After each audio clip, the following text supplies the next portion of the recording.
So this is a question on Game Pass. How do I think of it as a consumer and as a development studio? So overall, the big takeaway to think is Game Pass is a perfect solution for 10 years ago. Think of it.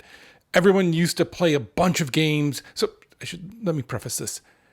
The hardcore used to play a bunch of games. The casuals still always just played Madden or one game. Whatever. Like, let's ignore them for a second. But the hardcore played a bunch of games. And so Game Pass was this way like, oh my God, I can just play all these different games and I can play this game for 2 days and then this one. But the hardcore changed because all of these games that became these lifestyle games that you had to play them all the time, right? Like every single game now, right?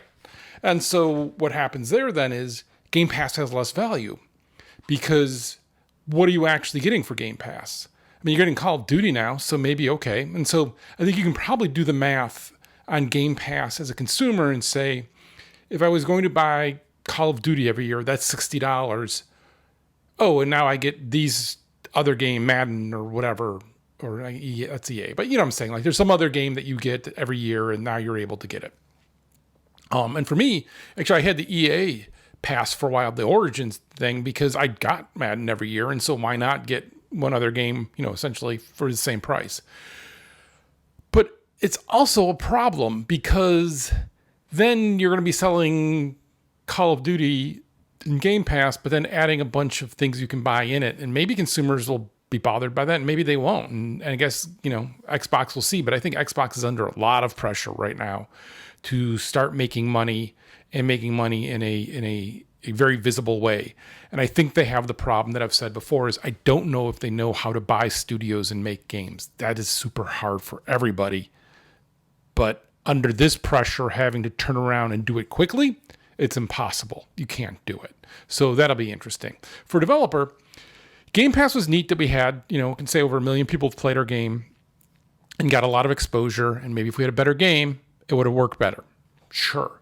But regardless, the number one return we saw on Steam was, didn't know I had this on Game Pass.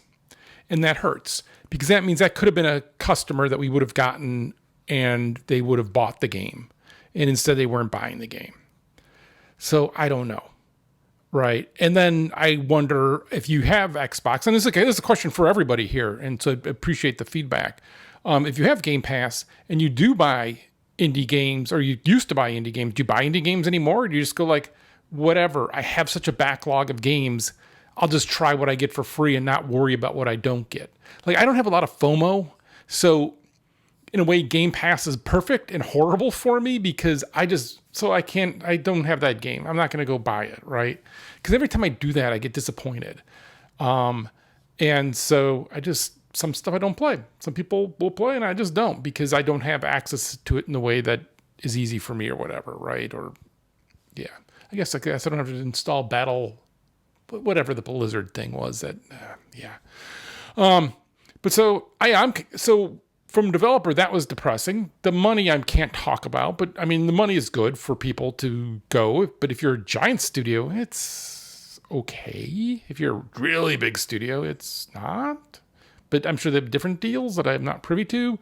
And so, that's everybody's making that choice and making that balance. You're not seeing a lot of studios wanting to do that if they think they're going to have a hit.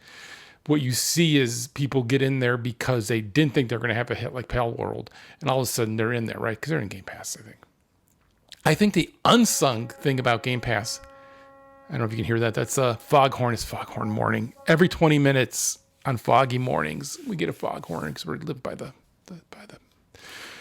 dock. Okay, but oh my God, now that just knocked me off. What I was going to say about Game Pass. Hold on. Hero of Game Pass, if you have Game Pass and you live in a big city or someplace that has good internet, is the cloud gaming. Man, people want to crap all over cloud gaming. But I'll tell you what, being able to check out a game without having to download it. So we saw a bunch of people doing this for our game. Xbox doesn't tell you this is what they're doing. You have to figure it out. But it's super awesome, right? I can be like, hey, I'm in the mood to play this game today. And I don't feel like installing it and doing all that crap. I can just pick it up and it just plays. And The xCloud just works fantastic for me. And I know people crap on it all the time, but it is one of my favorite things and probably the reason why I keep Game Pass, because that's how I check out games. And if I like it, then I'll install it locally. But whatever hiccup comes from it being in the cloud is fine while I'm checking it out and seeing if it's something I want to play. So again, kind of curious to how other people think about Game Pass now that it's been out so long and the new price increase and all of that.